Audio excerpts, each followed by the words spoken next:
मंगलवार के दिन एक अज्ञात बोट जब मुंबई के समंदर के किनारे नजर आए, जिसके बाद सारी एजेंसियां सतर्क हो गई। एक हड़कंप सा मच गया कि आखिर कैसे 3 टायर सिक्योरिटी भेजते हुए एक अज्ञात बोट मुंबई के पास तक पहुंच गया। आपको बता दें कि 26/11 हमले के बाद से मुंबई के समंदर की सुरक्षा काफ़ी बढ़ा दी गई थी। पहले नेवी है, फिर कोस्ट गार्ड है और फिर येलो गेट पुलिस यानी कि जो लोकल पुलिस होती है उसकी सुरक्षा होती है।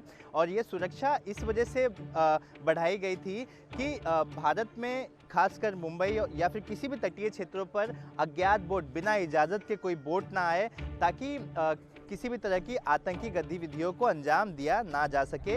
आपको बता दें कि जब कसाब समंदर के रास्ते से मुंबई आया था, उसकी पूछताछ में कई खुलासे हुए थे और उसके आधार पर ही ये समुद्री रूट को आइडेंटिफाई किया गया था। तब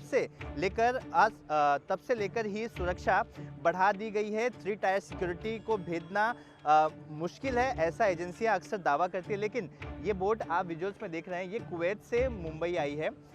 इस बोट में 3 लोग थे।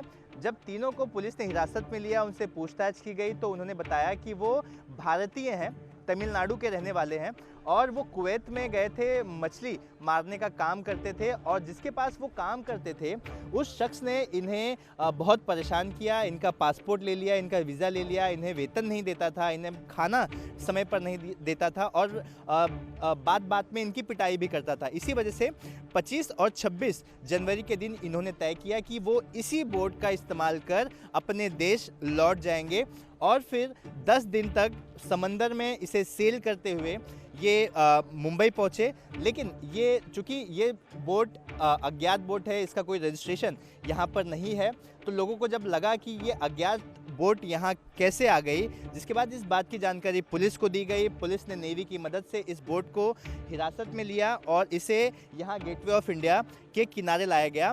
पुलिस ने इस बोट की बारीकी से जांच की, लेकिन पुलिस को किसी भी तरह का संदिग्ध कोई भी चीज़ इस बोट से नहीं मिली है। फिलहाल इस पूरे मामले की जांच की जा रही है। पुलिस उन तीनों के दावों की जांच करेगी, जो दावे कर रहे हैं, जो कहानी वो बता रहे हैं, जो जानकारी वो दे रहे हैं, उसमें कितनी सच्चाई है। साथ ही सेंसिटिव मामला होने की वजह से इंटेलिजेंस ब्यूरो के साथ साथ महाराष्ट्र ATS और नेवी इंटेलिजेंस की टीमें भी तीनों से पूछताछ कर रही हैं।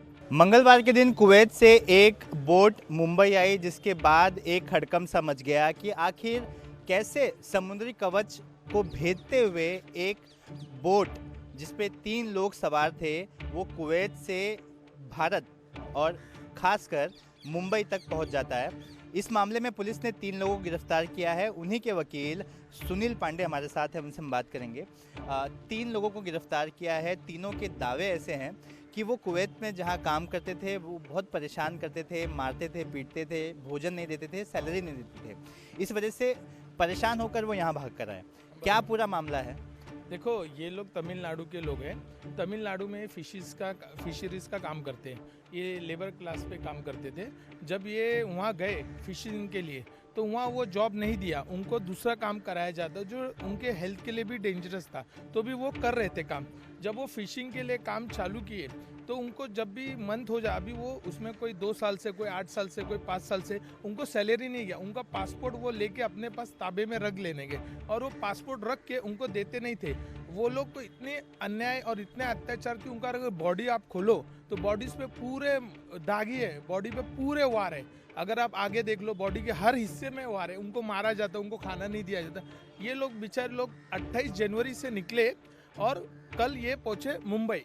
ये आए दुबई, कतर होके, ईरान होके, दुबई होके, मस्कत होके मुंबई आए। इनको मुंबई से वापस तमिलनाडु जाना था, पर उनका GPS सिस्टम उनको लोकेट करना नहीं आ रहा था, इसलिए वो यहीं आके रुक गए। पर उनको ये नहीं मालूम था कि पुलिस उनके ऊपर आके धावा डाल के उनको पकड़ लेगी। उनके ऊपर जो धाराएं लगाई हैं काफ़ी संगीन है, चूँकि ये भारतीय हैं। हाँ। तो उस पर ये क्या धाराएं बैठती हैं? देखो, ये जो पुलिस ने लगाया, ये घाई में लगा दिया। और इन्होंने क्या किया, जब उसको पकड़े, तो उसको पकड़ के उसका इन्वेस्टिगेशन नहीं किया। इन्वेस्टिगेशन जो होना चाहिए था कि इन्होंने क्या किया, सब एजेंसीज को बुला लिया, जो टेररिस्ट एंगल से एनआईए को बुला लिया, सब एजेंसी जितने भी हिंदुस्तान में सब एजेंसीज को बुला लिया, पर उसमें निकला नहीं। उन्होंने अपना बर्थ डेट बताया, उन्होंने अपना जन्म स्थान बताया, तमिलनाडु में रिलेटिव सबसे बात करवा के इन्होंने सबको दिया और इनको बताया गया, पर उधर वो हॉस्टेजेस थे, वो डर के भागे। जब वो 27 तारीख को उनको खाना नहीं दिया गया, उनको इतना मारा गया कि उनको बोर्ड पे बेहोश हालत में सोए थे। तो अब वो सोचे करे तो क्या, वो वहां से भाग के आए। वो खाली एक ब्रेड खाते खाते 10 दिन लगा उनको मुंबई आने। अब ये बात रहेगी पासपोर्ट एक्ट नहीं लगे क्योंकि वो भारत नागरिक है, ये नागरिक है, नेशनल इशू है। इसीलिए जो फॉरेन अफेयर्स है उसको देखना होगा कि जो हमारे सिटीजन बाहर गाँव जा रहे वो वापस आ रहे क्या नहीं, क्योंकि यहाँ कोई रूल रेगुलेट जो डिप्लोमेसी है वो है ही नहीं वहाँ, वो जहाँ से बहुत दूर है। लोगों को इतना प्रॉब्लम हो रहा है कि वापस वो आते नहीं हिंदुस्तान में, लोगों की लाश कहाँ चली गई मालूम नहीं पड़ रहा है। ये जो तीनों जन हैं, इनका दावा है कि इन्होंने कुवैत में शिकायत भी करी थी, एम्बेसी के पास इस बात संज्ञान में बातें डाली थी। तो क्या वहाँ पर उनको उस तरह की मदद नहीं मिली कि उनको ये स्टेप लेना पड़ा? देखो, जो था उन्होंने ये बात एस्केलेट हिंदुस्तान में नहीं किया। जो डिप्लोमेट थे वो हिंदुस्तान के लिए काम किए नहीं। अगर उन्होंने उधर बताया रहता तो ये प्रॉब्लम सॉल्व। वो आज 8 साल से लोग 8 साल से विक्टिम थे। 8 साल में अगर वो नहीं भागते बोर्ड लेके तो कैसा रहते थे? उनको डेली मरना या करना वो जीवन हो गया था। खाने नहीं मिल रहा है, लोग यहाँ ध्यान नहीं दी जा रहे, फॉरेन अफेयर्स कुछ ध्यान नहीं जा रहे, जितने सिटीजन जा रहे वो वापस नहीं। और जब पासपोर्ट एक्ट लाए, जब वो सिटीजन ही हिंदुस्तान के हो गए तो उनको पासपोर्ट एक्ट कैसा लगेगा? कोर्ट ने आज क्या कुछ कहा? आपकी दलील सुनी होगी, पुलिस की दलील सुनी होगी, कोर्ट ने क्या कुछ कहा? पीसी दिया है, जेसी दिया है, और कोर्ट का क्या ऑब्जर्वेशन? देखो, पुलिस ने क्या बोला कोर्ट में कि हमको इसको इन्वेस्टिगेशन करना है डिटेल में। इसको इन्वेस्टिगेशन हमको नेशनल लेवल पे करना है कि इनके ऊपर कोई केस है या इन्होंने उधर क्राइम करके भाग के आए, क्या इनका कोई गतिविधि है, क्या देश को इनको दहलाना है या देश के लिए कुछ ऐसा गतिविधि करना है जिसको देश को तकलीफ। पर वो सब हो चुका है 12 घंटा में। इनको जो चंदा कोचर का कल जजमेंट आया बॉम्बे हाईकोर्ट, अगर वो जजमेंट के हिसाब से चले तो इनका अरेस्ट नहीं होना चाहिए। इनको पहला रिमांड पे लेने की जरूरत नहीं थी। ये सब देखते हुए इन्होंने कोर्ट को ऐसा इन्फ्लुएंस किया कि भाई नेशनल इशू का इशू है, इसलिए पुलिस कस्टडी उनको दी गई। तो आपने सुना कि तीनों अक्यूज जो थे उनका दावा है कि कुवैत में उन्हें प्रताड़ित किया जाता था, उन्हें मारा जाता था, उन्हें वेतन नहीं दिया जाता था। इसी सब के चलते उन्होंने ये तय किया कि अब वो वहाँ नहीं रहेंगे। जिस फिशिंग बोट पर वो काम कर रहे थे उसी फिशिंग बोट पर उन्होंने उसे सेल करना शुरू किया और 10 दिन तक वो सेल करते रहे। ब्रेड खाकर उन्होंने अपना 10 दिन गुजारा और आखिरकार जब वो मुंबई आए, चूँकि वो जो बोट थी वो भारतीय बोट नहीं थी, इसी वजह से एजेंसियों के रडार पर आई।